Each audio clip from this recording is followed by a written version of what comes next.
Welcome to the Keeping It Real podcast, where every week we talk all things movies and TV. I'm your host, James, and I'm joined as always by my co-hosts, Jack, Calvin, and Reese. This week is the one we've all been waiting for, Zack Snyder's Justice League, the Snyder Cut, if you will.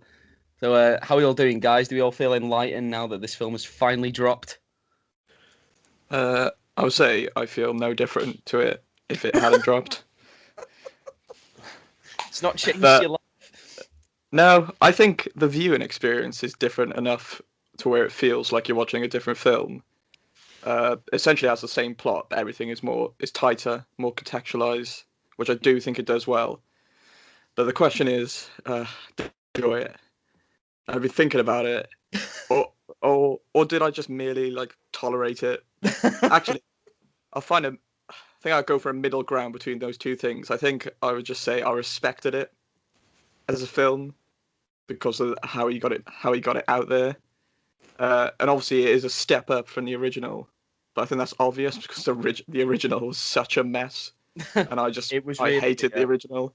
Just the best of this one. Yeah.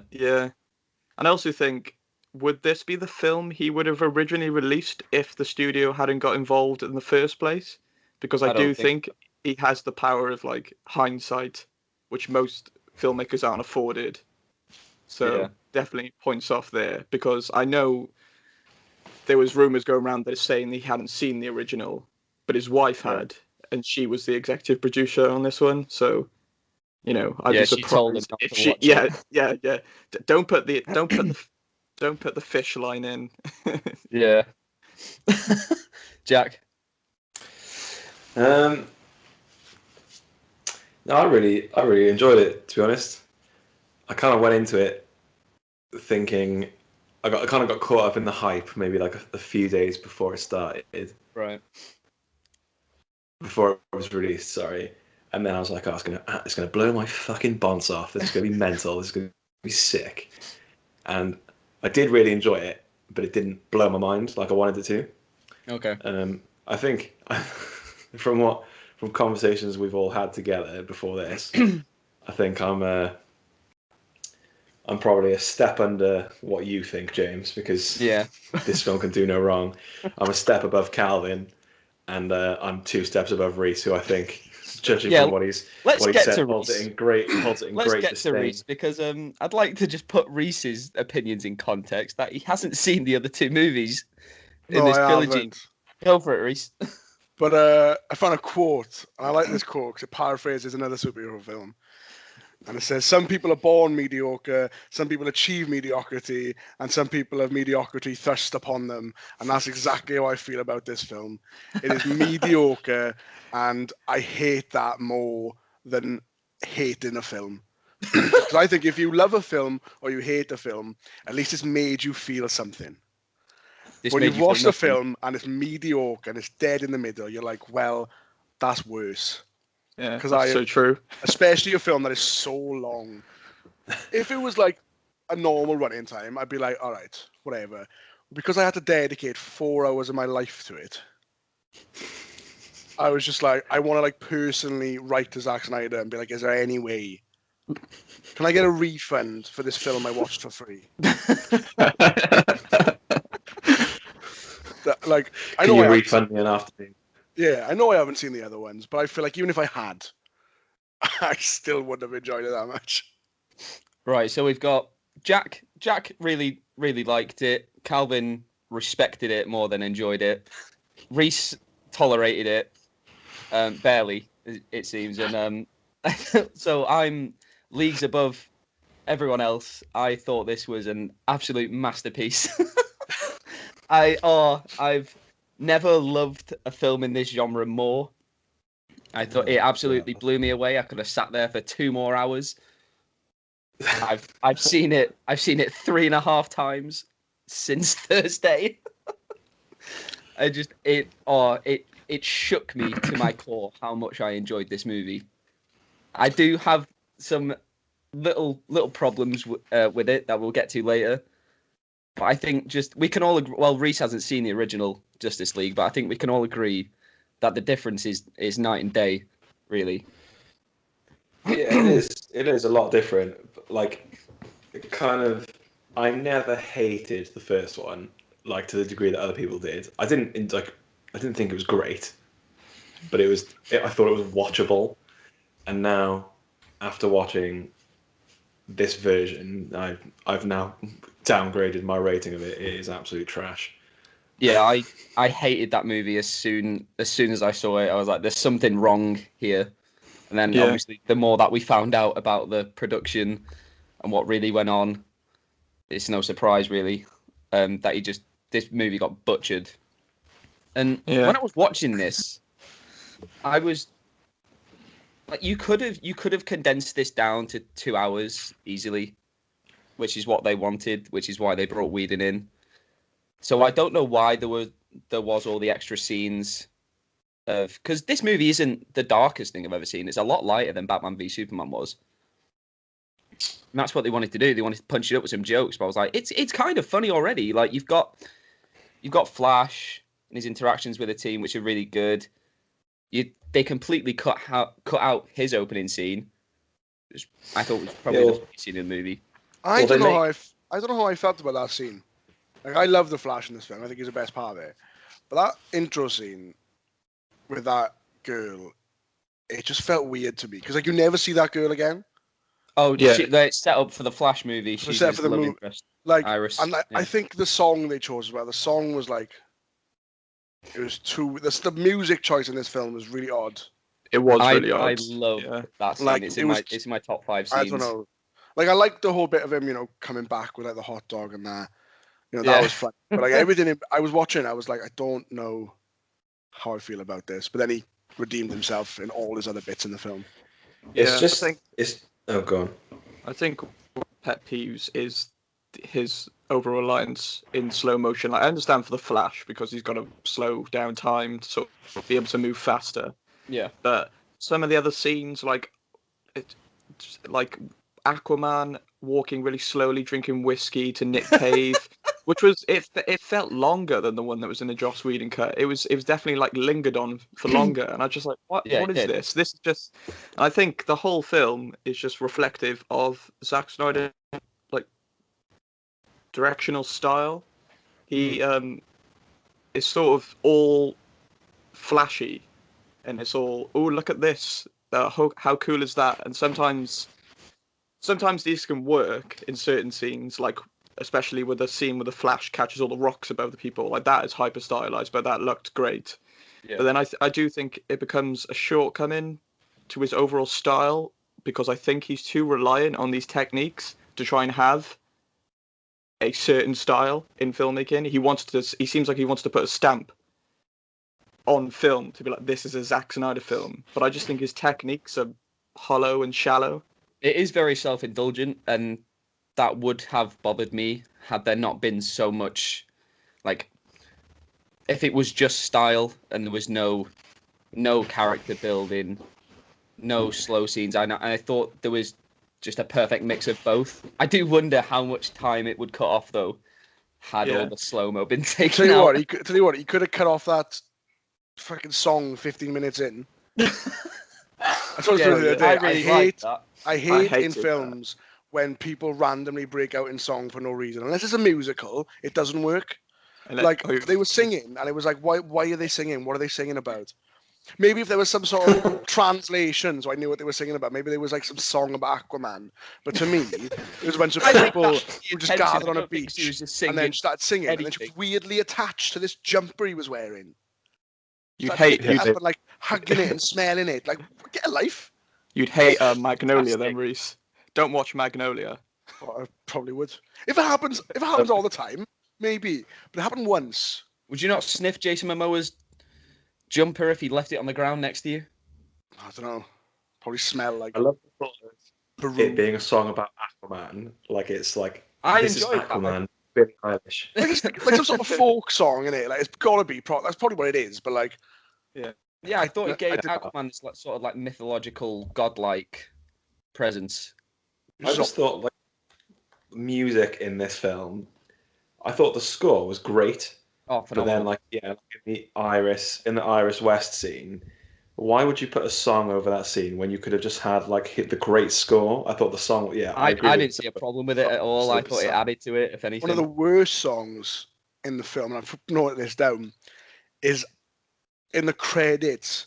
That version of Hallelujah in the credits. You want to pull my eyes out.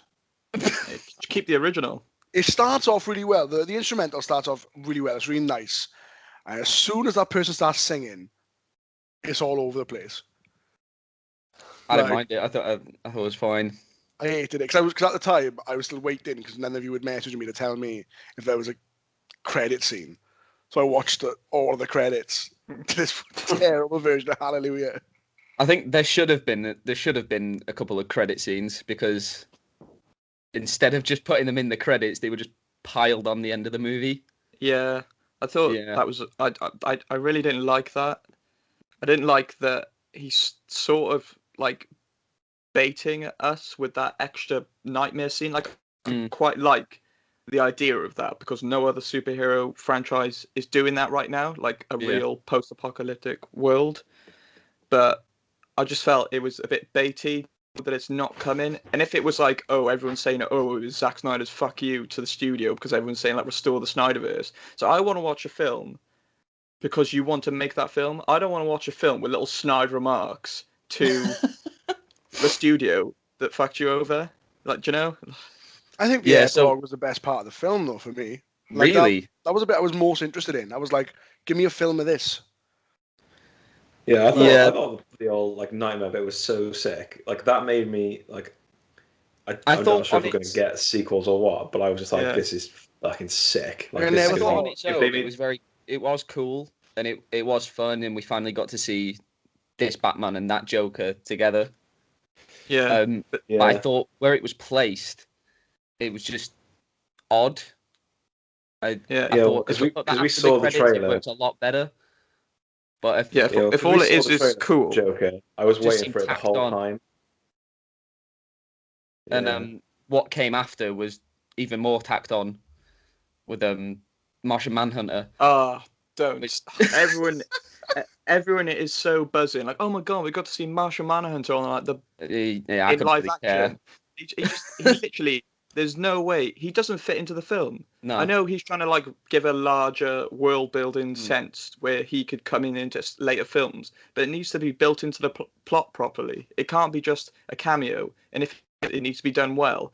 And he literally, it was like a really tentative moment with Martha and Lois Lane, and then you just ruin it by like, oh, I'm Martian Manhunter, we've never seen me before, and then I wondered the whole film, like, is he going to come in the last battle? Where is he? And then they just put on a scene at the end that seemed like it was filmed afterwards because he didn't know what he was doing. Because it was me and Jack noticed that Ben Affleck had lost a lot of his muscle mass.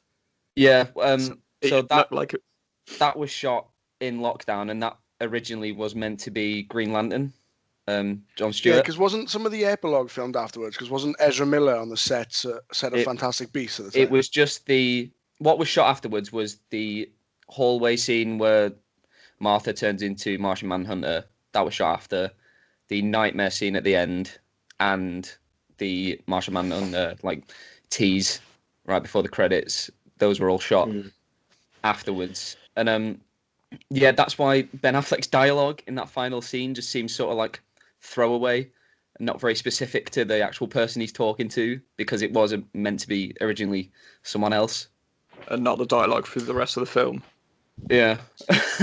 Which I found the whole time. I just found it was an improvement on the other one because a lot of the cheesy lines were gone, but they replaced them with not worse lines, but not better lines in any way. I thought the dialogue was great. I just found it was incredibly wooden, and there's just so much clunkiness in what they're saying. The only there was a time super I had a weird line. Was there was a super weird line that I brought. It took me out of the film instantly because I remember turning to Calvin and thinking that was a weird thing to say. was when I think they've just dug up Superman's body or something, and then Diana goes, "Oh, it's time to get." She says something like, "It's time to get dressed," and then Cyborg just goes, "I'm always dressed." Oh, man, that was yeah. Get That me bit I was like, started you on have to say Cyborg. that. That's so weird. The I just didn't get it. The one bit of dialogue that really didn't sit well for me was sort of the dark side history lesson. It sounded. I thought the scene was great. It looked fantastic, but Gal Gadot. Zack Snyder has a problem with doing action scenes where he sort of knows they're not interesting enough, so there's dialogue over them. If you go back to one of his other films, 300, there are so many scenes in that film where you've got Faramir from Lord of the Rings just narrating over people getting their heads chopped off, and it's just because the fight scenes aren't interesting. And neither is that dark side flashback. Yeah, it's very cool, but it doesn't really fit into the film. It's just serving exposition purposes when you could have done it built in to the. You could have built it into the narrative. I don't know. I liked it. It gave the story a bigger scope, a lot of history to this story. Like the Green Lantern in that bit, and then they kind of never reference it again. Like I know it was supposed to be the Green Lantern at the end. Yeah. Like having it just randomly at that bit. I like that. I thought it was just world building. I thought it was a bit weird for me. Yeah, only one turned up as well. Yeah. It's human. Well, where's the rest of you? This bloke's trying to end the job either, did he? Well, they were a bloody core, not just one man. Ares took him out with one swing. Oh yeah, God.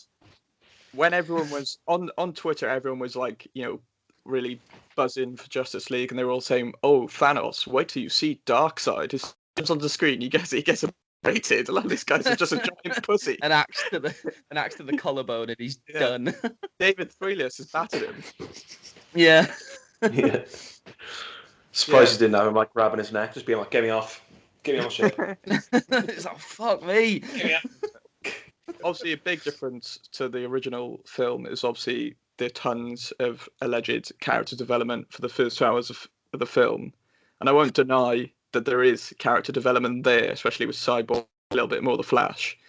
But it just seems blunt to me. But I just think, again, Zack Snyder's style, his idea of getting information passed on to his audience, is just shoving it down your throat.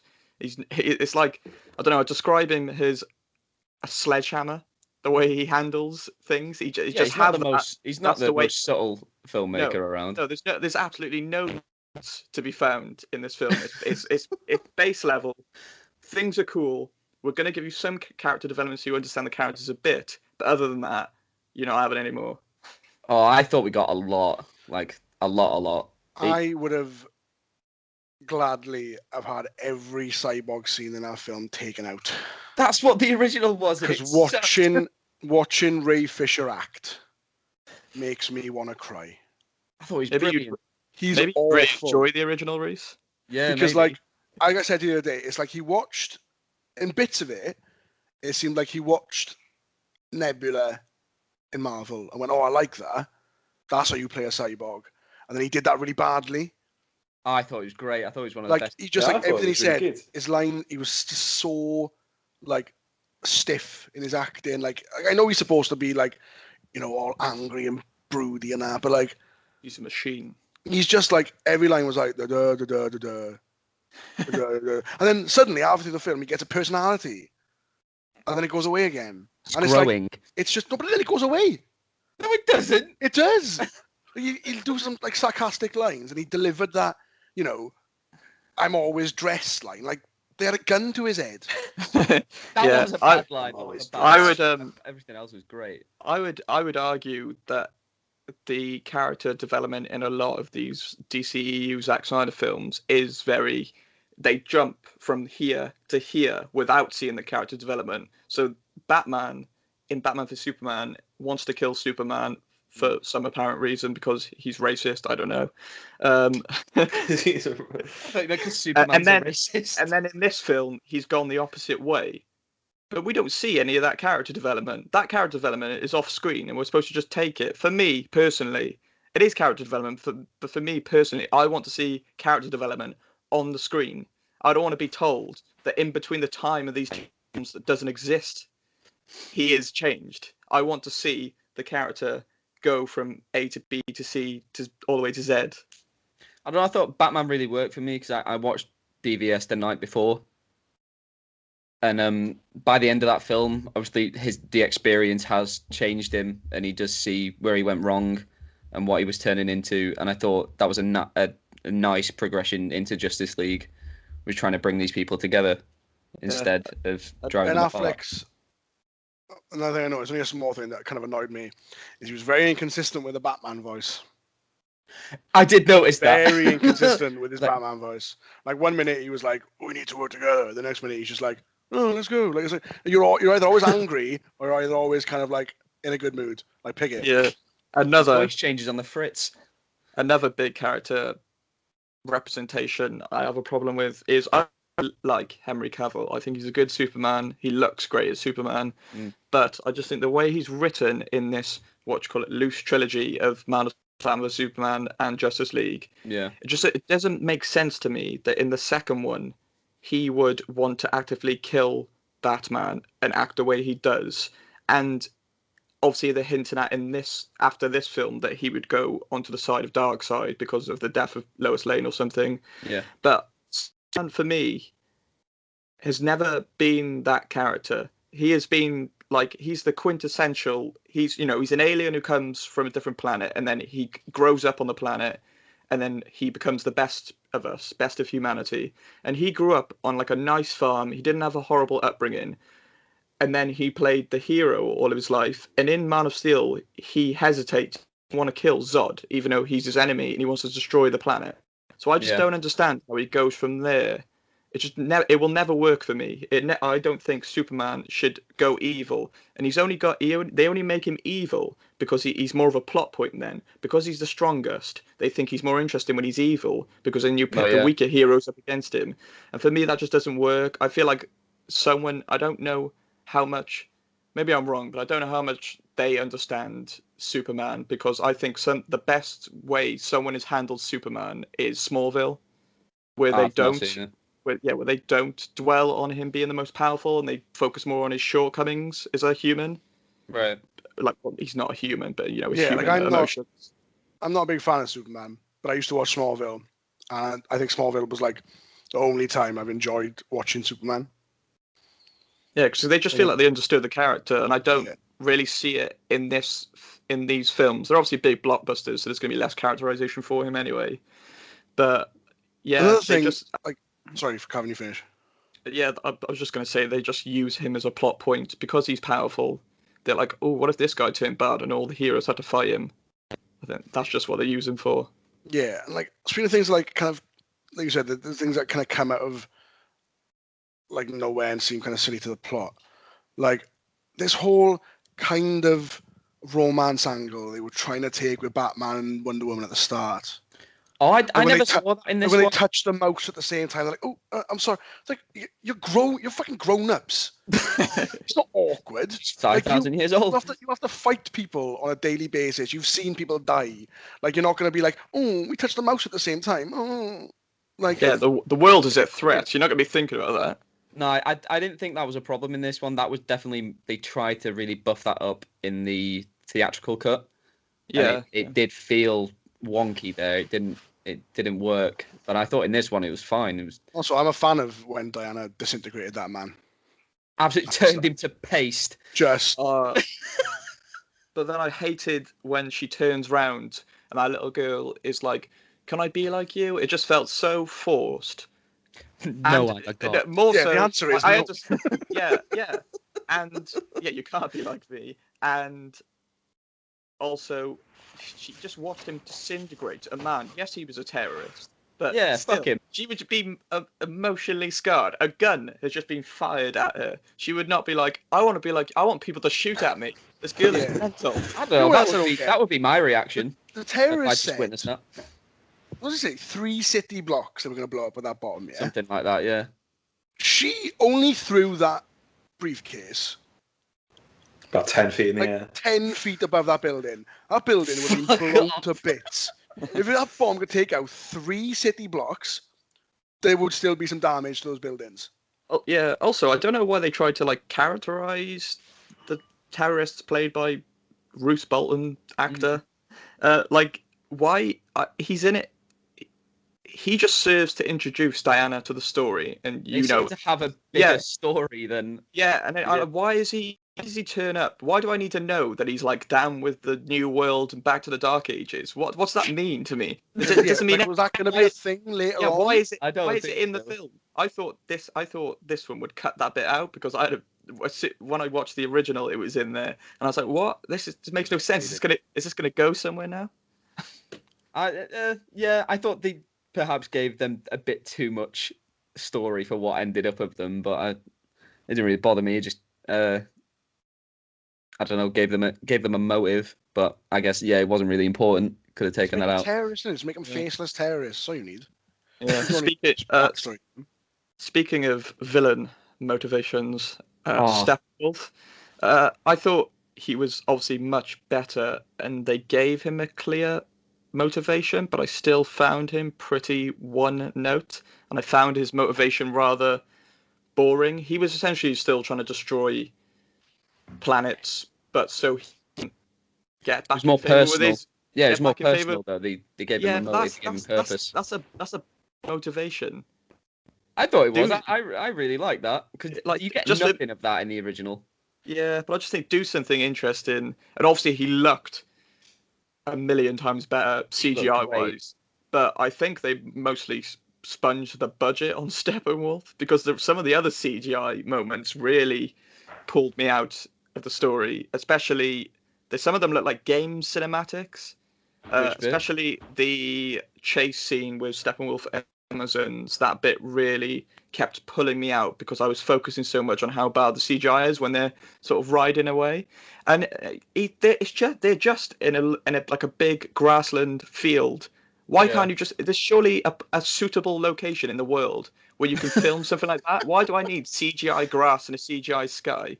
Why can't you just go outside for a day and not use green screen? I saw they were using green screen on the bit where Superman comes back, and I just assumed that was in New York, filmed in New York City or somewhere. So just go to the city. Soundstage. Why does Zack Snyder just not like going outside? And obviously, also about the CGI is important if it's lackluster in places with these films because they're trying to give us this grand overall epic story, and to believe in that world, we need to feel like the characters are tied to the world. And when you've got a human character with a really bad CGI backdrop, that's not how our eyes work, and it just pulls me straight out of the story to where I'm just thinking about how that character is stood in front of a green screen in their costume. I just think it's really important, the way cinema is going, to have immersive CGI, no matter if it is background or if it is on a character. The thing about CGI is, I talk about this quite a lot with people, is because it's progressing so quickly, it's all, in a couple of years' time, it's always going to look bad. You know what I mean? Like, if you look back at like films from, but I always think like you said, like shooting on location and like practical effects always work better. Because if you look at like, say, the dinosaurs from like Jurassic Park, if you look at the original ones, they look a lot better than some of the CGI things now. Yeah. So I think shooting like on location and using real things as much as you can works a lot better. I thought the CGI was great. I mean, there were a couple of spots where it did look a bit dodgy, but I was like, it's probably because they did that in lockdown. But it wasn't enough to ever take me out of it. I was very much immersed from about 10 seconds in right to the end. I think Steppenwolf, he looked great, but his design was quite boring as a villain. Yeah, and it really annoyed me when I found out that, because I don't know much about DC, I looked into him afterwards, that Darkseid's his nephew. Yeah. I was like, mate, you're his uncle. Smack him about a bit. I think they just took that out. Like, there was one bit though where I was on Steppenwolf's side.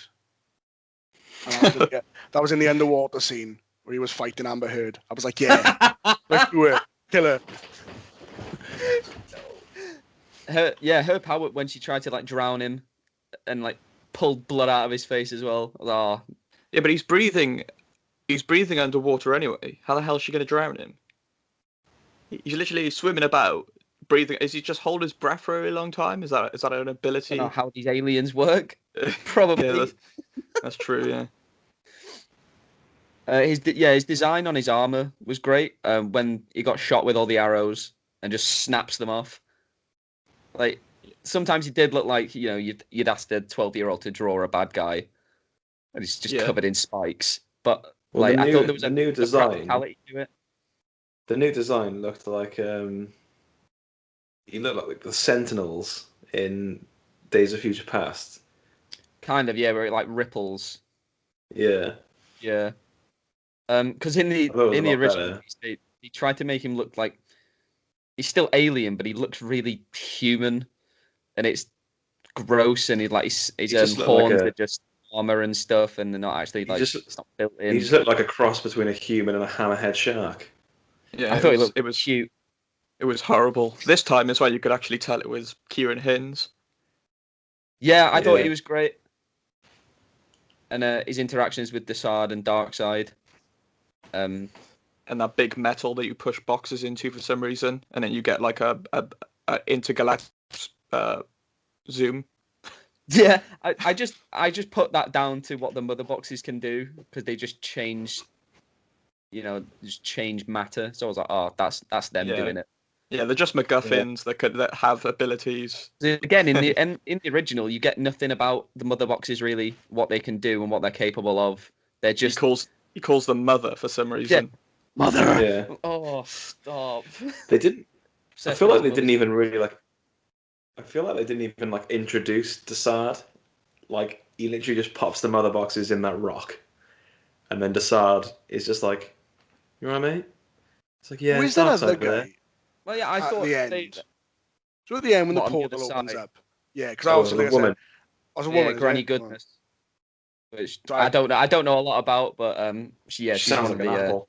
One of the new gods. But yeah, she just looks like a really tall Annette Bening.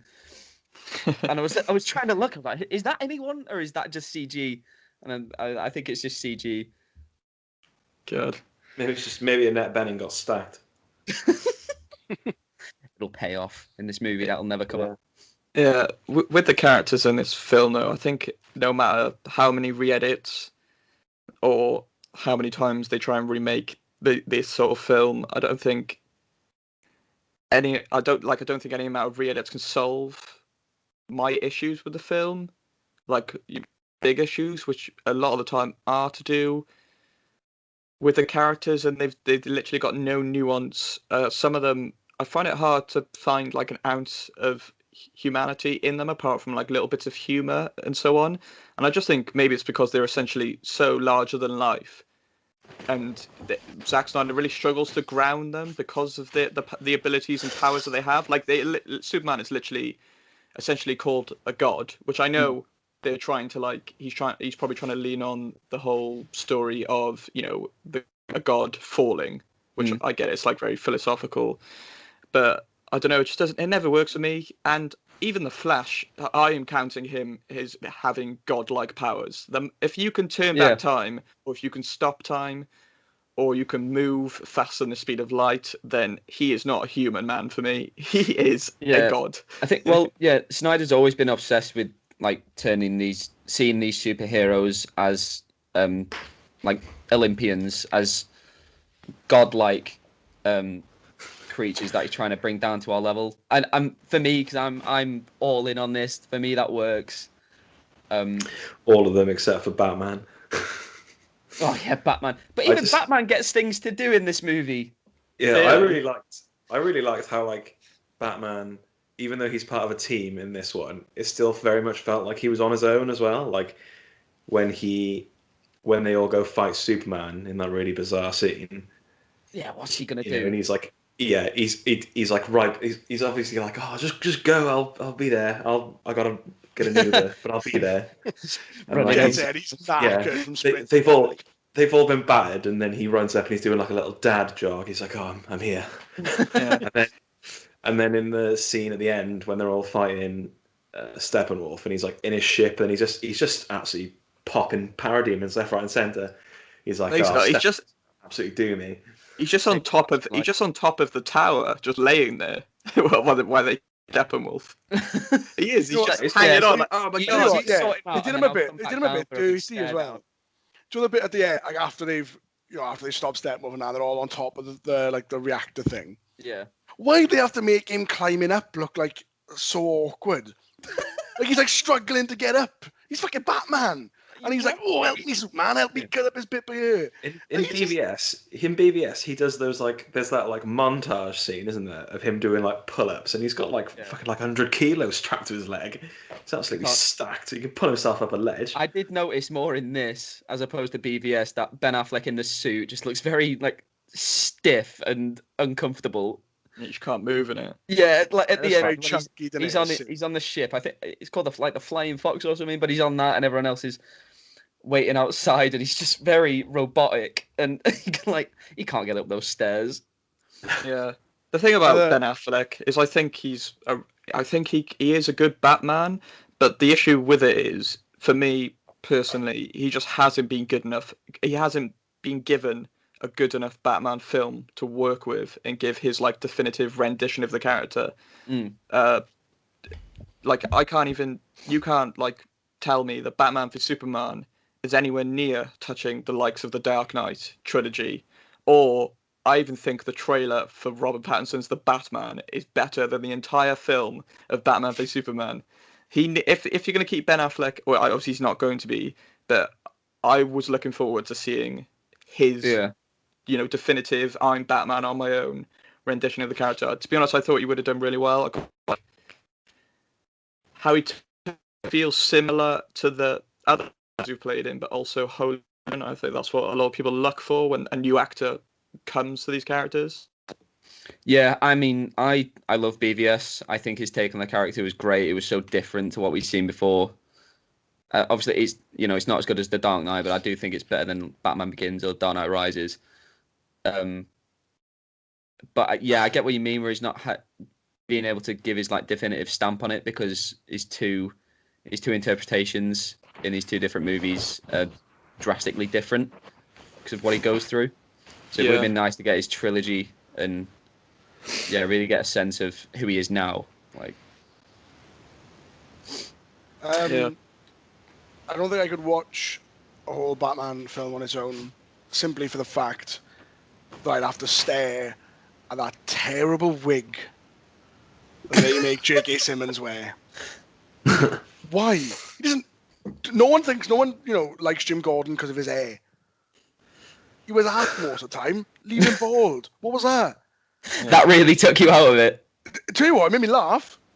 In this very serious scene where they're talking about whatever they're talking about in the scene, I pissed myself when I saw his hair. If you're gonna give him hair. Don't do him dirty and make it look like he's thinning already. Yeah. So little. I every time I've seen it, I've gone, oh, J.K. Simmons. I've just forgotten he was in it. Yeah. Pointless paying him, really. He was only in for a minute. Yeah. Could use the budget for some of that background CGI. Before he finishes talking, they all run off. Except for the Flash. I don't believe Batman can move that fast either. Not in that suit. You just see him running away at the end of a building, hit on the corner, just behind the wall. Yeah, I'm imagining. Look away. In that scene, I imagined the '60s Batman, if you could see him do it, him shooting his grapple gun and him being away and shooting off, and then all the others meant to go as well. I really liked some of the humor in this film. But then I'm really glad they took out. I'm not sure if it was in the other Justice League or if it was just in the trailer.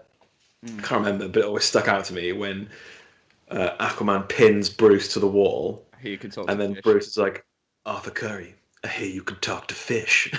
I was like, that's really simplifying. I can't remember if that was in the Whedon cut, but that was a Zack Snyder shot scene. But then they kept. Yeah.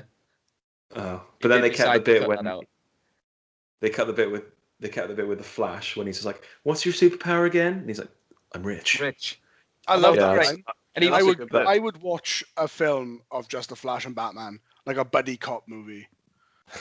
And the Flash doing all the work. Yeah, and Batman getting there, and everyone's already, arrested, tied up, and that. Well, he's gonna be in the Flash movie, so we'll get some more of that. What, Ben Affleck or Michael Keaton? Well, both. Yeah, I have no idea what's going on with the DCEU anymore.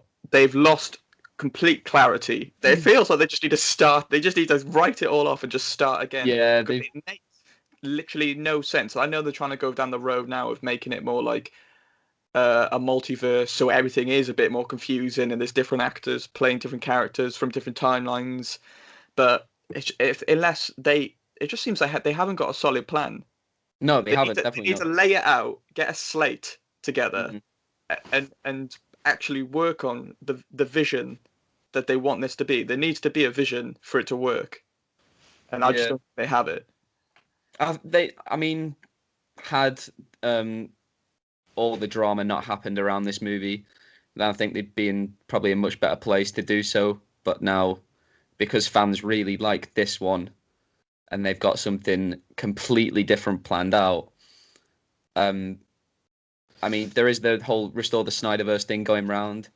Yeah. And people want the Ayer cut as well, don't they? Oh God, they've already said they're not doing that. No, David Ayer is. Don't need to talk about David Ayer. I would be interested in seeing the Ayer cut. I think no doubt it would be better than what we did get. But I would struggle to watch that again. Yeah, they've shot that down already. Said that won't be happening, and it seems as though the Snyderverse is done with this movie now. Like, yeah, this is the end of that trilogy. We won't be getting any more. I don't know. It feels like one of those things where they keep saying, like, I think they said it as recent as yesterday, that there's no plans to continue. But if Warner Brothers, they bloody love bit of the moolah, don't they? I reckon. Yeah. If this does as well as it looks like it's going to do in the long run, they'll be stupid not to, because people they'll just buy it. Like, when you can go to cinemas again, they'll buy that ticket without even thinking. Like, I will. I won't even think about going to see Justice League 2. If they make a Justice League 2, I probably will see it, just because I'm curious now, see where it goes. I think the only way we could possibly get it is it'll be on HBO Max again. And it would be one movie, not two more. No, yeah. So I think that would be, if there was a way to get more, that would be the only way. Because the hardest thing would be getting the actors back. You're going to watch it in grey as well, Porter? Oh, of course. I'll watch this movie in any format they put it out on. Also, if I think with the whole Restore the Snyderverse thing, I think if you got that man, if that man got in a boardroom with the executives of Warner Brothers or HBO Max, he could sell them anything, because I truly think Zack Snyder is a better salesman than he is a film director. I believe you put that man in any boardroom, he's going to sell you any idea that he presents you with. Yeah. I think that's how a lot of his films, I think that's how he gets them done. He just seems like he's so passionate about what he's doing, which I can't commend him enough on, but then he's sort of lackluster on the film directing side, but amazing on the sort of pitch of what he wants. Because he does seem to be able to get anything he wants made, like a Sucker Punch or the Guardians of Ahul. Who wants a CGI film about owls? Yeah, that movie's not that bad. It kind of feels like he gets sucked into it. Like, the way he does things, like, yes, he's so passionate about it. It feels like he's on set. He's like, oh, this would be so sick. Oh, we should definitely do this. He's like, this is amazing. Like, but then afterwards, like, you put it all together and you're just like, what? Like, that was just a bit. He seems like a really good guy as well. Yeah, more than any movie he's ever done, this feels like quintessential Zack Snyder. Like, I didn't feel an ounce of studio interference in this like I do in most comic book movies. It felt like a true vision, and whether you like that vision or not, that's up to you, but it did feel true to what he wanted to do. I really respect it on that front. I'm glad, like, I think I'm always on the side of the filmmaker here, and I'm so glad he got to release, even if it wasn't the intended vision originally, he got to release a vision of a film where no one interfered with it seems, which do come a lot with his shortcomings, because I do think some bits he should have a bit of interference to get rid of some things that didn't work. But I'm glad all the fans that campaigned for this film got the film they wanted to see, because I do think comic book films should be more in the hands of the fans. They should be more involved in not each fan be involved in the process, but what they want should be taken on board a lot more, and the studios need to realize that. Yeah, so here I'm always on the side of the filmmaker. I'm happy that he's happy that he got to make the film he set out to originally do. Yeah. Yeah, I don't think it was a case of the fans being like, oh, we want to see this, we want to see this, we want to see like this in there and this in there. I think it was more a case of Zack Snyder's built up such a trusting fan base of like, we'll go wherever you want to go with these characters. So just let him tell this story. Because I don't think studios should look at, fan comments and on Reddit and stuff and like, they want this. Not that. Not small bits. Because that's when you get Star Wars Episode 9. Look at it as a whole. Don't pick out little, some random guy on Reddit's theory about something. I just think pay attention more. Yeah. Obviously they do pay attention, but sometimes studios seem to let it slip over their own greed. Mm. Yeah, definitely. And this just felt so true to what he wanted. So would we want a second movie? Yeah, definitely. I'm fine if there isn't one. Yeah, I'm happy. I never thought this would come out, so I'm happy that we got this at least. I just think it'll be never ending. Like, everyone's saying restore the Snyderverse now, and a year ago it was the Snyder released the Snyder cut. Mm. Like, when no one will ever be happy in the world we live in now, everything comes at you so fast. People will never be satisfied until you just keep giving and giving and giving, and they will always take it. Well, that's the thing. Like, we've got this, so now, what else can we get away with? Yeah. Can we get more of these? I think that's why they've come out so soon and said no. Like, you got this. Be happy with this. Yeah. You finished that trilogy, but no more. We've got our own direction to go in, which I don't know. To me, sounds less interesting than what Snyder would have got planned. But yeah, I just think that whole. I'd watch a whole movie about that nightmare thing. Yeah. I really liked how, like, it was just like a unusual mix of characters, and like I did like that the way they set it up. Like Mira mentions that Aquaman is dead. I don't know where Diana is. I assume she might be dead as well. Or you see it earlier in the first nightmare, like flash forward. Oh, do you? You see Diana's funeral. Yeah. Darkseid watching over. Like mentioning, Robin and Harley Quinn's dead. Yeah. Like, I think it's a really interesting concept to run with. Like, I'd watch a whole film with that. Because I never thought I'd see Jared Leto's Joker and be like, wow, good job. That was a great Batman Joker interaction. I thought it was great. Yeah. I thought the actual setup for it was good, and the mix of characters was nice and different, but the actual dialogue, I was like, oh. Yeah, it was too long as well. It was too long. Way too long. If you're going to have a teaser like that, it's way too long. I am interested in that nightmare film, but if I really think about it, I just can't. Obviously, I haven't seen it, but I can't think of how it would work in terms of story. Like, yes, oh my god, it'd be like really cool to watch all these people in this sort of environment where they can really let loose. But I just can't see a story with how it would work on the big screen or the small screen. But I could see it seems more of a comic book storyline, which I do think those sort of storylines do deserve to stay on the pages, and I do think they work better in that format. I don't know how we could get character development, like a sense of loss or a sense of emotion, even in that sort of setting. I don't know. It would have to be really good, and I don't know if Zack Snyder could pull that off if the studio was being involved in it. I would be interested to see it. I don't need it. I am happy with what we've got, but I think because it would be so different than what other else like we're getting in superhero movies. I would be interested to see it, no doubt. what if he messed it up and then everyone was like, "Oh, HBO Max or someone"? Then they've completely screwed him over. Let's release 3 years later. Let's release the Snyder cut. He gets the pass for the rest of his life. Going. He's got infinite redos. Yeah, so maybe it is a good thing. This is just end it now. What I found weird was, obviously I know like that they just put everything in, but that Deathstroke scene at the end with Lex Luthor, and that was obviously leading to the Batman solo movie that was cancelled, right? Yeah.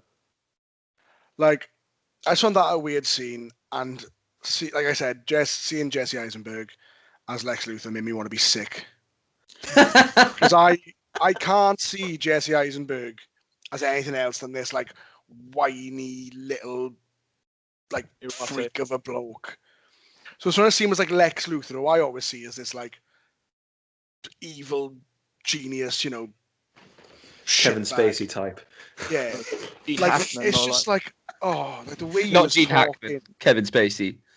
Yeah, the quintessential Lex Luthor. Like that whole scene, just take it away, just get rid of it, throw him off the boat. I think Eisenberg's Lex Luthor. You either love him or you hate him. I love him. I could watch him all day. I think he's absolutely nuts. And I thought he was great in Batman v Superman. Yeah, he's one of my favorite parts about that movie. No. No. And again, I remember the Lex Luthor in like Smallville being really good. And that's always like, that's kind of how I see Lex Luthor. Then seeing Jesse Eisenberg do it, I was like, oh my God, just stick to your shitty comedy movies and your magic, you dick. Go do The Social Network too. Yeah. Yeah, he's just on about Twitter for some reason. Oh, brilliant. Yeah, just won't stop talking on the set about his new film, Now You See Me 3. Yeah. Dumbledore's in it or something. Yeah. Yeah, they just go full. It's Dave Franco becoming like a proper wizard. Yeah. Movies. So much. But, can we talk about bloody the Flash reversing time and the dialogue in that scene? That is my favourite scene in the movie. Listen, my biggest issue with that is at the start he goes, "Oh, I don't like to break this rule. I don't like to break that rule." And then break it twice in the film. Yeah. It's like, "Oh, I'm breaking this rule," and then he almost breaks situations. Reese, he had to. He saved the world. I really like how it really made me laugh that the world basically ended because the Flash tripped. He got shot in the. He literally tripped. And also, those as soon as it happens, didn't show any of that form of intelligence the whole way through. They were just like mindless drones. He's a sharp. And then this one was like, "Oh, hold on, if I shoot just ahead of him." Like, so this one suddenly was like, it's not like he did it straight away, though. I think he wouldn't even be able to see him, would he?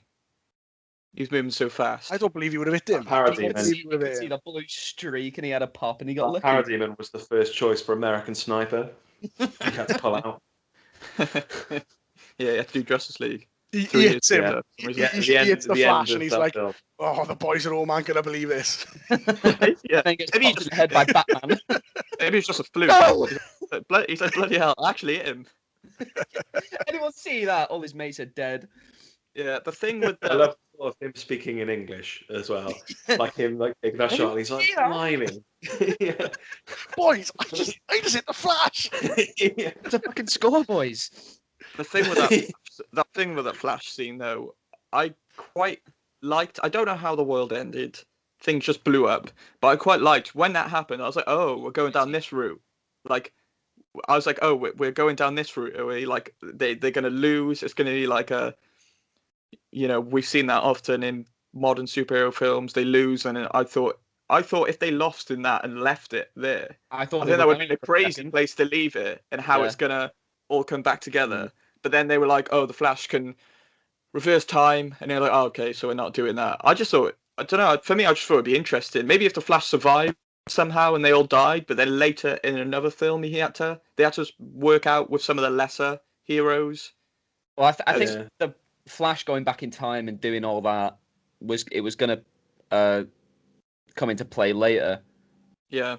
In Justice League 3, maybe, which is when we see him in BVS appear to back. Bruce, and that was all gonna be a thing. Yeah, I love as well, like brilliantly though. I love like Bruce deciphering. He's trying to decipher his dreams and stuff, and like the Flash telling him stuff. If I was the Flash and I was going back in time, I'd be like, right, listen, Bruce, this is what needs to happen. The world's fucked.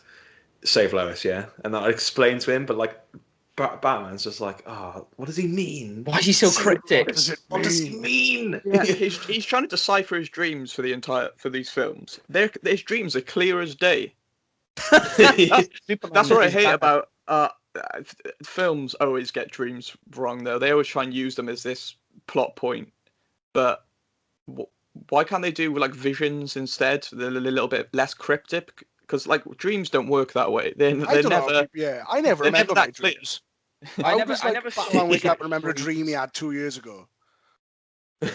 I never saw them as like dreams. I think they were like echoes of the future, being like because of when Flash interacted with him from the future. I think you're reading into that a bit too much, mate. I think he just put it in as a dream. I've read into this movie way too much.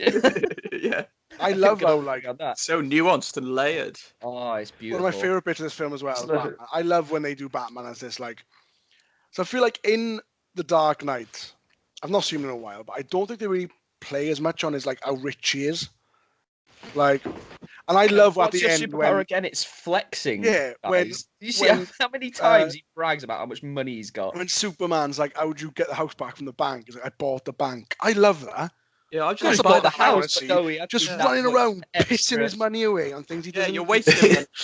You have a satellite. I have 6. Yeah, you have 6 satellites. I bought the bank. You don't even have to buy the bank. Just buy the house back. Yeah, you're gonna buy the bank. Carry on. I love the thought of that. Like, he's like, how much is the house? It's like $300,000. Okay, and how much is the bank? It's like 400 million. He's like, it's a steal. And then he goes and buys his building at the end. I don't have a bank yet.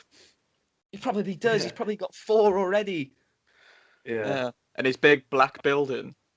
He's got a bank for all the money he makes from his other banks. Yeah. He takes all our money, puts it in our bank. I like how he doesn't.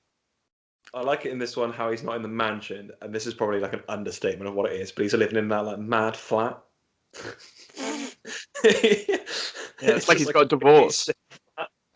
Yeah, because in BBS as well, he like I don't know. I hated this. This really annoyed me. Like I think when he wakes up from one of those dreams, he's just lying next to it's really throwy. He wakes up just next to a beautiful woman, a faceless. This woman. Yeah. And now from then on, he's just alone.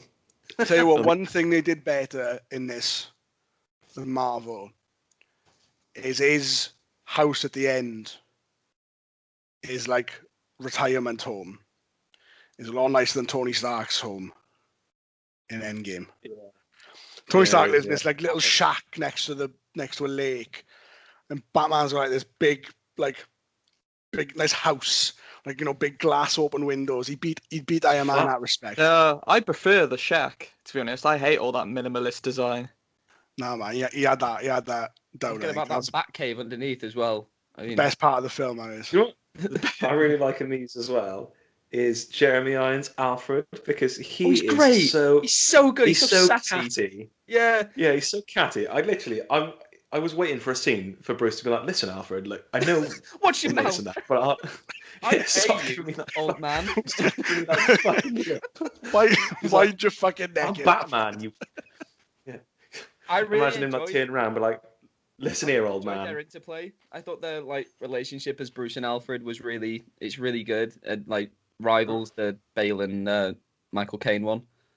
I really liked him. Yeah, I thought it was brilliant. There's no.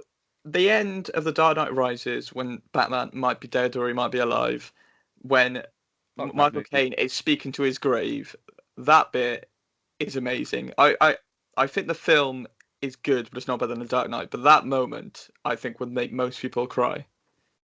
Oh, yeah, it made me cry, but I enjoy their little comments at each other. If I had $1 for every possibly, you'd be even more insufferable. Like that, I thought was great. He's just with everyone though. Like when he's criticizing how a 5,000-year-old woman makes tea. I did think that. I was like, she's so much older than you. he's just. I love it because he's just a bitch, and he knows he's a bitch. I think with the whole tea thing, they wanted to still show that this man is still a butler and not just building gadgets or fixing gadgets, or he's not just Batman's man in the chair. Still got his core responsibilities. Yeah, he's still got his core responsibilities. He's making, I had another note. He's making tea, but then he's also making gauntlets that can bounce back Superman's beams. Yeah, which nothing can. A man of many talents. I was just thinking about this. This isn't related to Batman or Alfred, but can no one drive in Gotham? It's just like a well-known fact. There are 2 car crash scenes in this film. There's a bit with the Flash where he has to save that girl. Yeah. That's who the fuck drops a burger and you're driving that fast and thinks, yeah, I've got time to bend over and pick it up. Oh, why would he want to eat that anyway? And then there's another car crash on the floor where depends where it was from. Yeah, we like cheaply kill off Cyborg's mum in another car crash scene. And I'm like, put some fucking stop signs in Gotham, man. Jesus Christ. It's probably the same guy. And also, why does his dad dropped his fries? Why does his dad put so ham on him? Like, Cyborg had a lot more bits survived of him than just a bit of his face. So why did he turn so much of him into a robot? I don't think that was his dad's fault. I think he just let that mother box do its thing. It's mad. He gave me mad villain vibes. Cyborg pissed me off in this film. I really hated. Like he's a teenager. I hate you, Dad. You saved my life. Yeah, but he turned him into a monster. Yeah, in a world where superheroes exist. If it was like, I love the thought if it was like walking around Cardiff looking like it, yeah. He's where Superman and Batman and the Flash are thing. He's got no dick, and he's angry about it. I just love the thought that Reese looked at like a Cyborg's design and thought that Cyborg's dad was there with like a Gokwan, like designing him. Yeah, like, too much. You like put together a design, didn't you? For like, if you're making like a robot, you put a design together for it. It just seems like you went a bit too much. Yeah, I don't think that was his. The mother boxes just went mental, didn't it? I don't think it was anything to do with the dad. Do you want us to give him a metal chin? Is that too much? No, I don't think so. Yeah, metal chin will be fine. Metal chin will be fine. Yeah. Also, he gives that woman far too much money as well. That's suspicious. I really dislike that scene. She's definitely getting investigated by someone after getting that much money. I loved it. Yeah, I just didn't like that he has to go into his own mind and there's his own it's got his own weird realm, with the boar and is it a bear crashing into each other? Like it's like let's go into whatever it is. There's a bull and a bear, yeah. Two animals smashing together. That's such a Zack Snyder. Like I said earlier, he's a sledgehammer. So how can I make this man use his alien technology mind? Oh, I'm gonna have a bull and a bear, and they're just gonna smash into each other, and then I'm gonna have like a little panel, and he's gonna watch a underprivileged, sad family, and he's just gonna give them money. I don't know. I know they were trying to show what he can do with his powers, but I just think that scene didn't work for me. It was trying to pull at your heartstrings. It was trying to make you sympathize with Cyborg. It was basically trying to say this guy is a good guy. He's giving money to a poor family, so that must mean he's a good guy. Yeah, but then later on, when he's talking to Wonder Woman later on, it's like, oh, the world's in danger. He's like, oh, fuck the world. Yeah. Yeah, but you just helped the woman 20 minutes ago. You can't I hate everyone and help this woman you don't know. Imagine going to the bank to get out 20 quid, and then you got 100 grand, and you turn around, there's a cyborg behind you. Yeah, you're not subtle, is he? Did you just assume it was him? Thanks. Are you just assuming it's him? Thanks. Oh, cheers. Thanks, cyborg. I'm surprised that little prick wasn't like, yeah, that was me, and then run off. I thought not fly, scuttle off. Yeah. In the Whedon cut, we get no cyborg backstory, no origin, no real connection to his dad or his mum. He was really just a plot point. Yeah, I think they should have had the solo films first, to be honest. I was going to bring that up. I don't think that would have worked.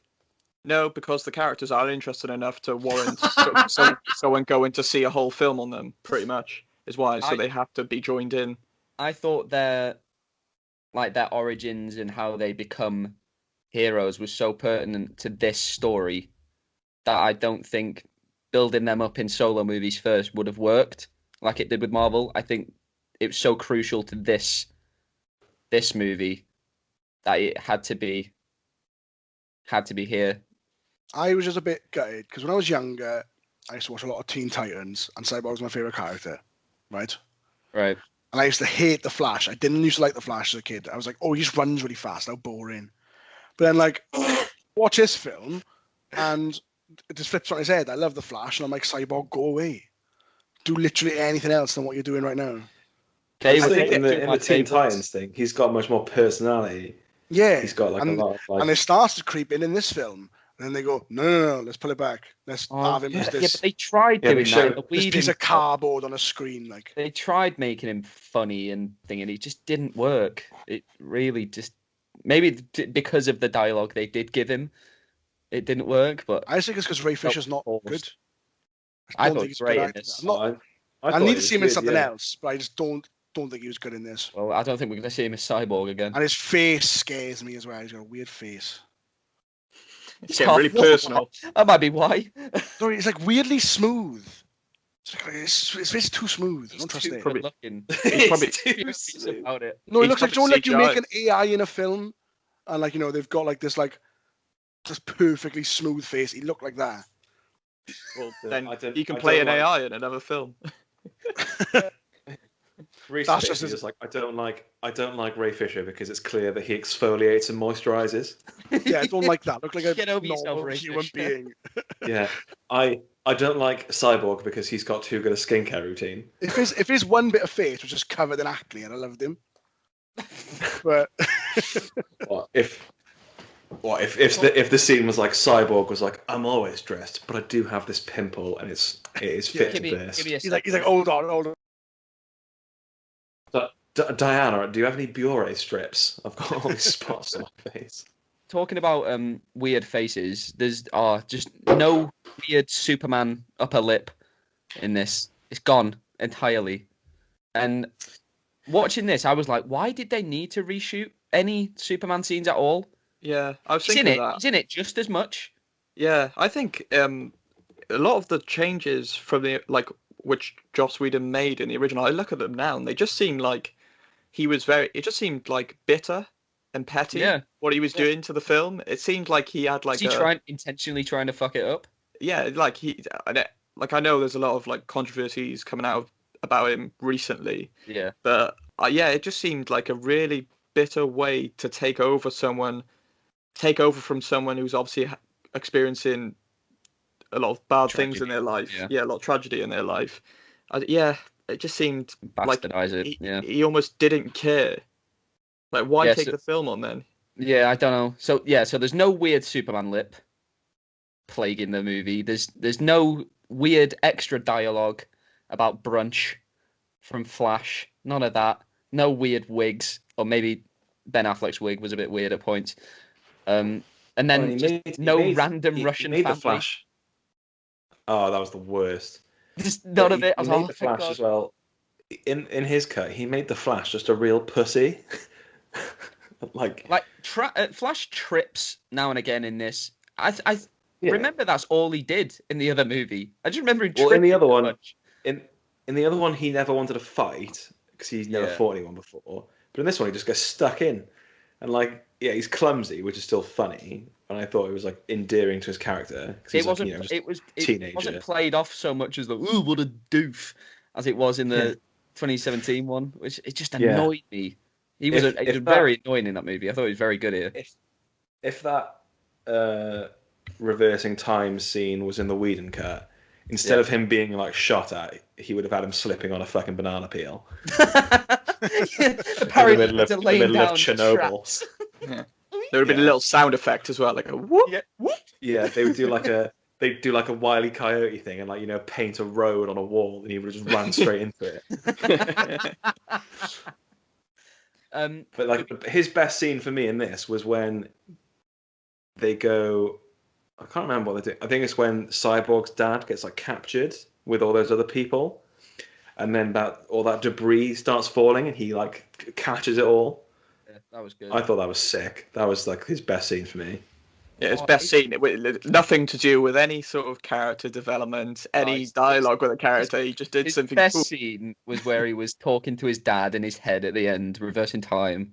It was. I think that's one of the best comic book movie moments I've ever seen.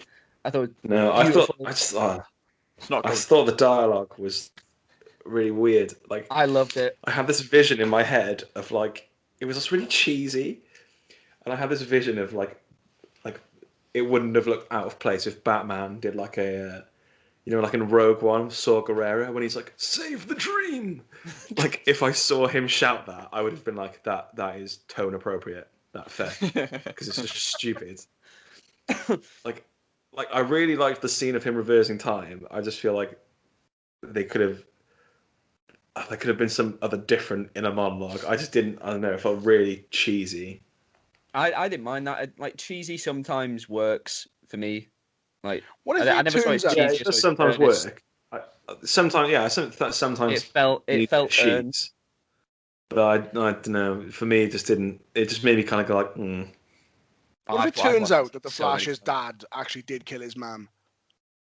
The Flash would get it, wouldn't he? He's worked his entire life to get his dad out of jail. It turns out his dad actually just killed his mother. Those scenes as well were brilliant. Yeah. In jail when he's seeing his dad, I thought they were really nice, and it's a shame. It just sets up what's getting paid off later with their relationship and fulfilling his potential. He's dropped out of the Flash movie. Yeah, he's got scheduling conflicts with the morning show. But they have cast Flash's mum. Cast his mother. Yeah, so are they retconning that she's died, or is it going to be a time travel situation? Well, I think in the comics, he. Is it all about trying to save his mum? Yeah, I think. In the comics, he realizes he can go back in time, and he goes to save his mum, and then he comes back, and like his family are normal, but then like shit is just wrong. Yeah. Yeah. Time that never goes well, does it? No.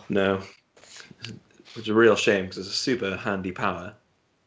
Yeah, so that's my favourite scene by far, I think, and when it leads into Cyborg inside the mother boxes, so confronting himself, and he finally accepts himself. I'm not broken and I'm not alone, and I thought all that together was just such an onslaught of emotion. That really got me.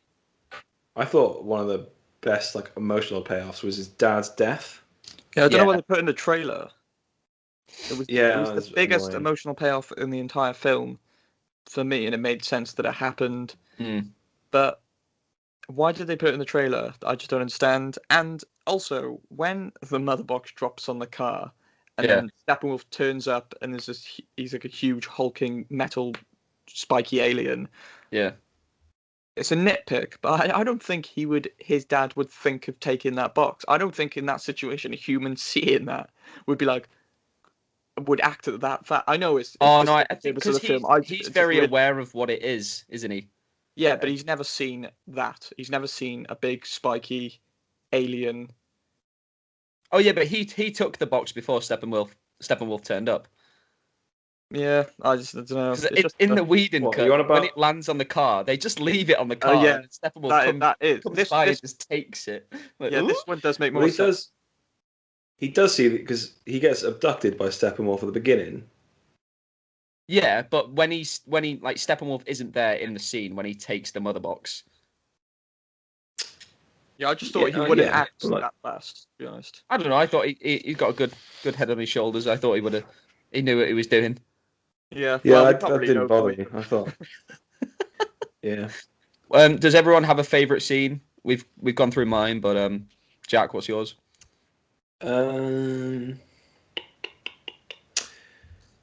don't know if it's like a favorite scene. I really liked how much better the third act of the film was. Yeah, it was just so much. I thought it just looked better. It felt better, and there was no stupid Chernobyl family. Yeah, tonally, this is just so much more consistent than the 2017. Yeah, but you can't. Even though I can't deny for myself that no matter how consistent that tone is, I can't lie to myself and say that I didn't find it boring. Okay. I guess that's how you like. That all depends on how you actually feel about Snyder and his movies. Yeah, that's true. If you're in, you're in. If you're not, this won't be the one to win you over, I suppose. Yeah. I think if I was going to pick like a favorite scene, and it's not my favorite scene because I thought it was like, I agree with Calvin about this scene. It just doesn't feel natural when they all confront Superman and he just starts fighting them. Yeah, did feel. I did enjoy segments of it, like the Flash running to like save them all, and Superman turns his head, and I just love Barry's face when he realizes that how quick he is. Yeah, and then the bit when Diana goes to like batter him, and then the Flash runs past and he moves, and then the Flash just goes straight into Aquaman. Yeah. Like, this is all clumsy, and like, yeah, I didn't feel like the scene fit, but I enjoyed watching it, even though it felt like misplaced. In either cut of the movie, that scene does feel like, okay, we need an action beat, so let's have them fight Superman. Like it, yeah. In both versions, it felt better here. It felt less jokey here because in the Whedon cut, there's the whole Pet Cemetery thing that the Flash keeps going on about, and it just felt too jokey, and the jokes weren't landing. But this, it does feel, contrived, but it was a lot better. Calvin, what was your favorite scene? I think I'm gonna go with Cyborg's dad's death. Okay. I thought it was the only real time I felt any sort of emotional payoff throughout the film, and I do agree with Reese on some parts of Ray Fisher's acting was still a bit so, but I think here in this scene is where he projected the most emotion, and it was the only scene in the film that tried to deal with emotion that seemed believable to me. The other one would be the Lois Lane and Martha one. I thought Lois Lane was used in this film as just sort of there to grieve. She did get a little bit of a role later, but then it was just ruined for me by it being Martian Manhunter. So I think I'm going to go with Cyborg's dad dying, because I think that is something that any audience member can sort of sympathize with, losing a parent or something, or fear of losing something like that in your life. So I think I'll go with that scene.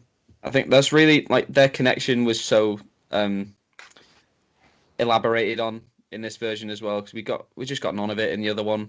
Yeah. I think my favorite bit between the two was when the League walk into Star Labs to resurrect Superman, and they share just a subtle look at each other because his dad's trying to call it in as a false alarm and everything, and then he trusts him, and he's fine. He's like, oh, okay, you've got this. I wouldn't say it's a subtle look though. It's quite a big stare down. Yeah, don't they like nod at each other as well? They nod, but there's no words. It's just a look and a nod. Yeah, he just whispers under his breath. He's like, "Look at me, I'm with Batman." No words works for a Zack Snyder film. His words, it usually messes it up. Reese? I'm not gonna lie. When you started asking this question, I was like, "Do I remember any scene? Has any scene stuck with me enough for me to be like, that was my favorite?"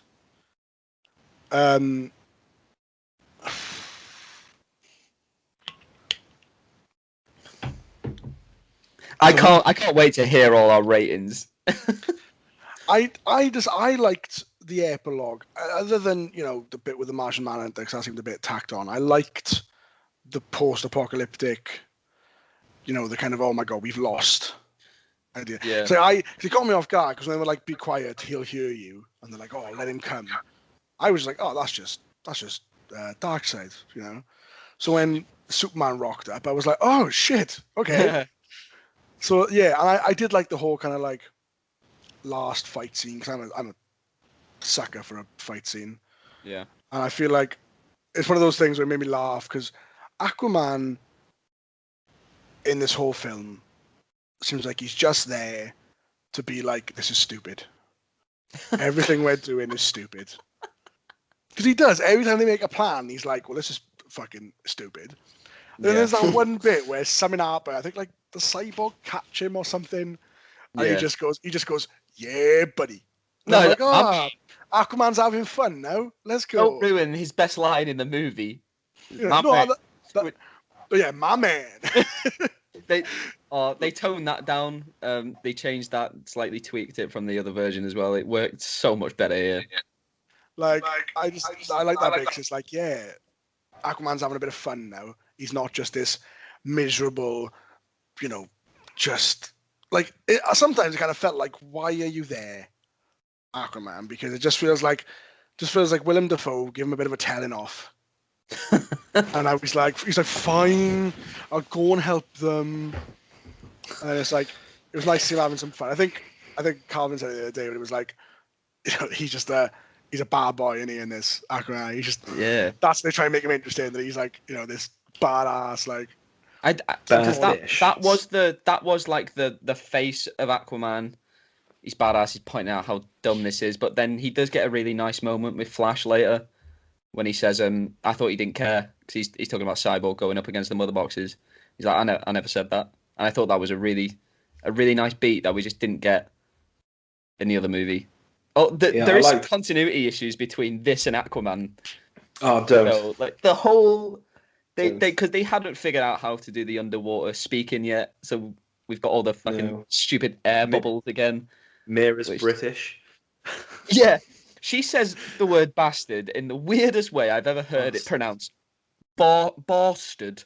Like, yeah, was that King Atlan's trident as well? Was that the real one, or was that a statue? Because that confused me. I think that was just a statue. Oh, because the whole Aquaman film was trying to find that, and it's like, there it is. Yeah. Well, just, Clearly, lost it. Like Darkseid, he's got a terrible memory of where he's placed things. Because, can we talk about that? I mean, I suppose there is an explanation for it, but obviously, so Darkseid comes to Earth. What was it? How many thousands of years ago? Million. In the Age of Heroes. It's not clear. Somewhere in between a couple and a million. Yeah. He uncovers the anti-life equation.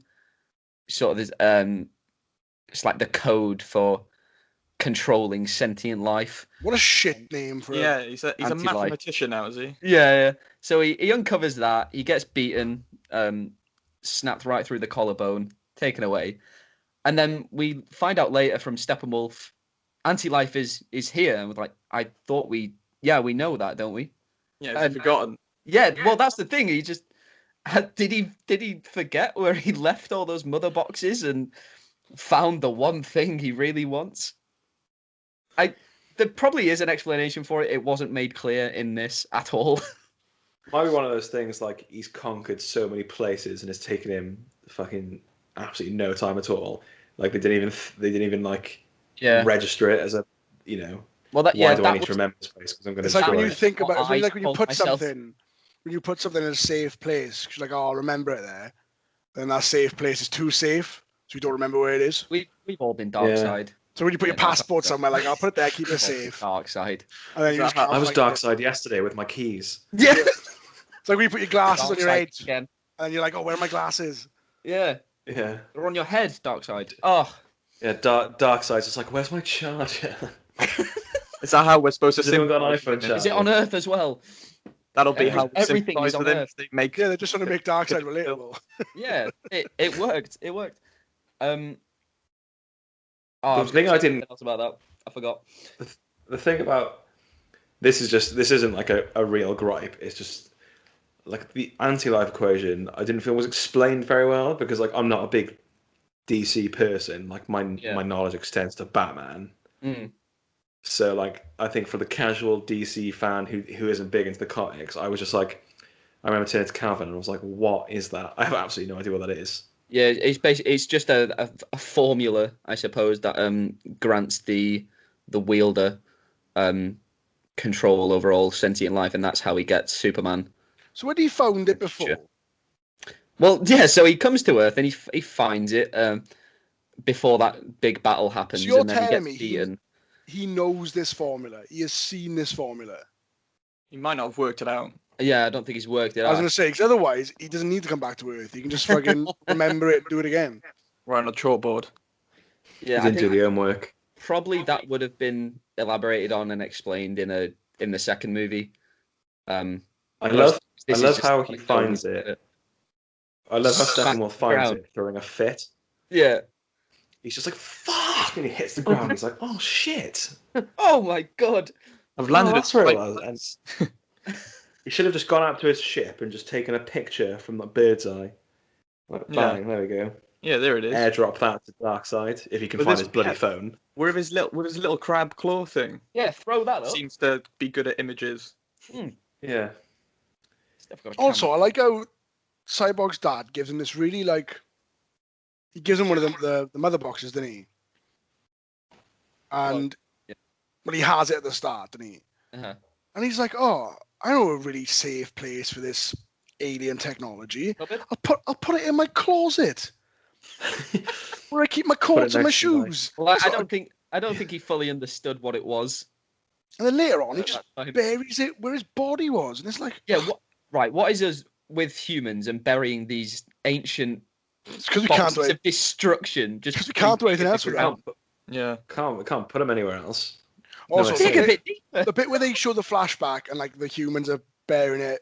Yeah. Like the way they're looking at each other.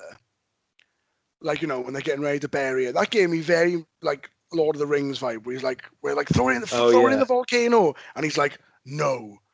I expected it to be no, we're gonna use this and just take it out. Because the way they were looking at each other was like, shall we take it? Should we take it with us? Use it?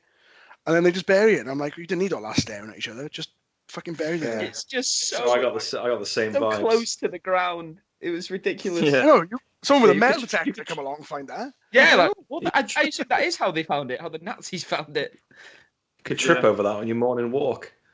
Yeah, one of the guys he took it into the woods and just put it behind a tree, and they were like, "Oh, come on, man, we've got to do a bit better than that." So they dug 2 feet into the ground and put some leaves on it.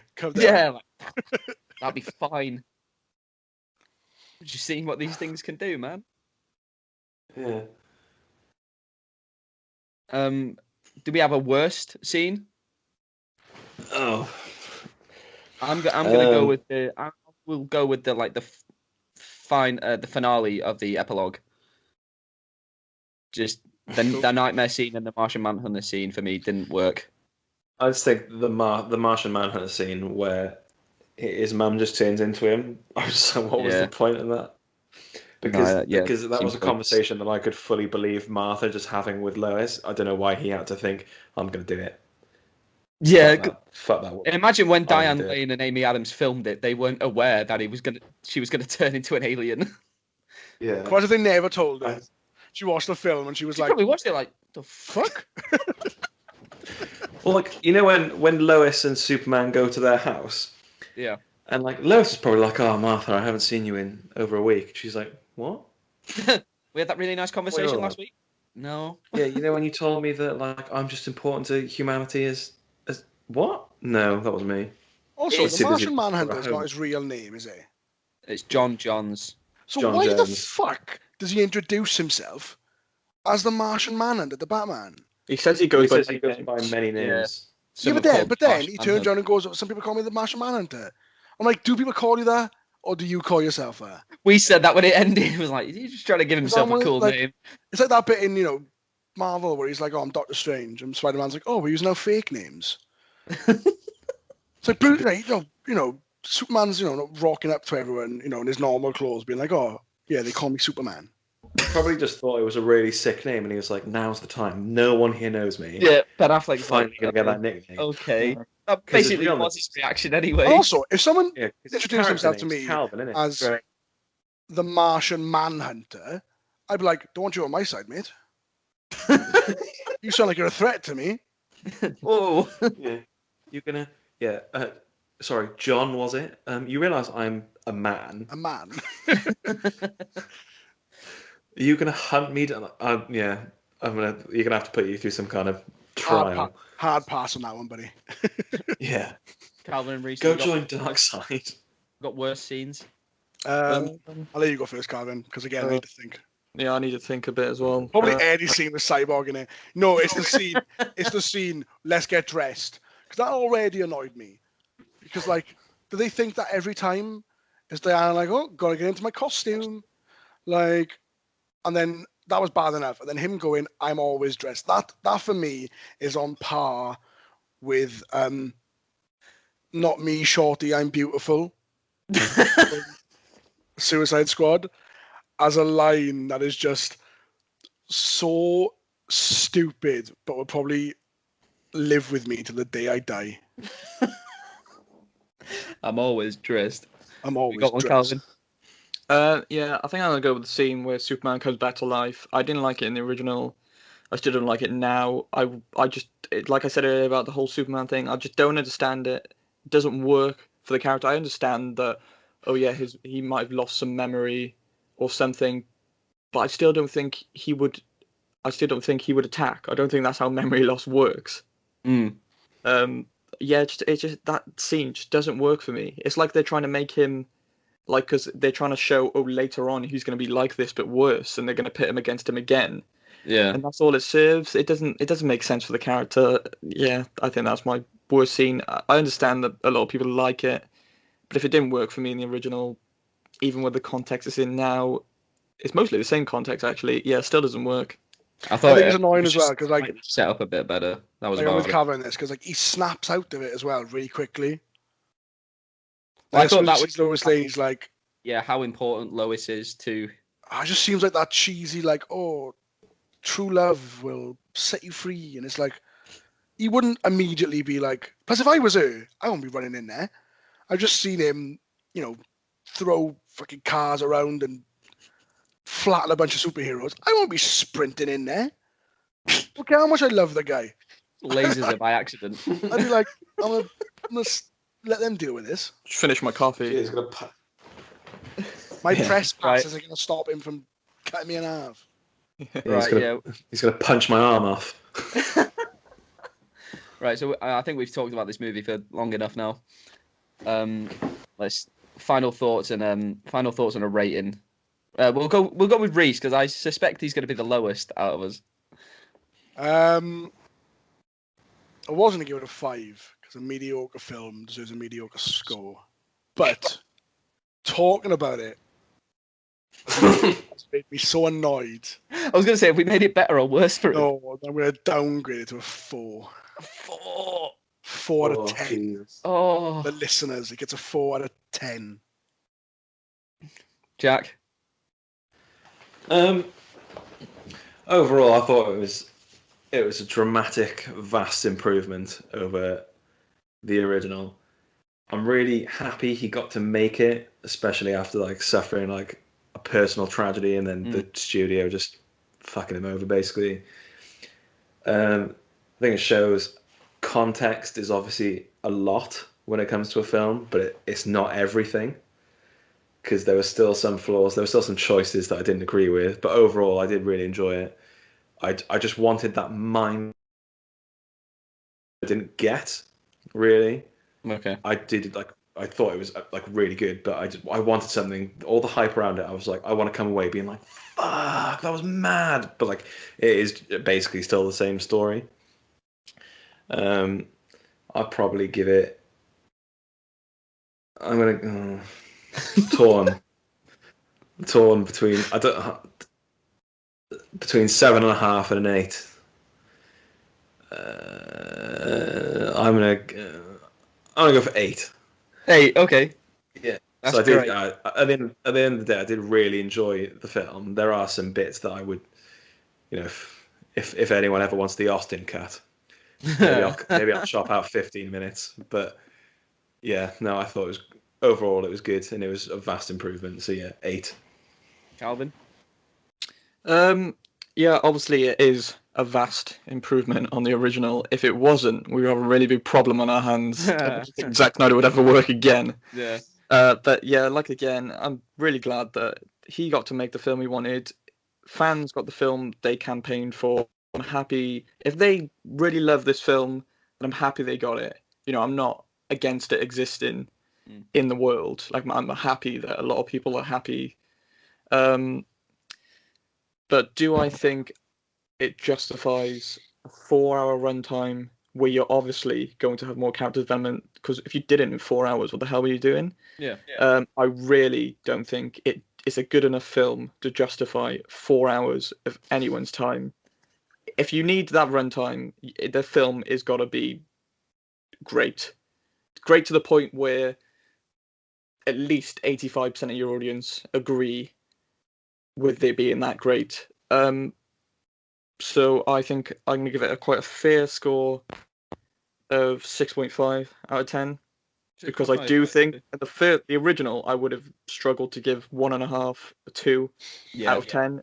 Hated it so much. So I would say that's quite high praise, considering I'm factoring in his vision, the execution, and how well it's actually contextualized and it makes sense. But I can't get around the fact that the characters are emotionally stagnant, the dialogue is wooden, and I would be lying to myself if I didn't say I was bored through some of it. Okay. Fair enough. Yeah, so I think it was obvious that I love this more than the rest of us. You can't give it an 11. For me, it worked on pretty much every level. I love the action, but like I guess now as I'm getting older, those action beats aren't what makes a superhero movie for me. I want the smaller moments. I want to let these characters breathe. And I think this, obviously, because it is 4 hours, we do get more time for that. And I love Snyder's view of these characters as like these gods who he's trying to humanize. And if that works for some, that doesn't work for others. That's fine. I think it established such a rich mythology and gave this film a scope and a scale that we haven't seen in a superhero movie before. Like I think it's you can't compare it to anything else in the genre. I think it is. Calvin might hate me saying this, but it is more akin to something like Lord of the Rings in that way. Yeah. The majority of it worked for me. I didn't like the nightmare scene at the end. I thought it was tacked on and the dialogue was a bit stilted. And the Martian Manhunter stuff just felt added in for no real reason other than set up for a film we will probably never get.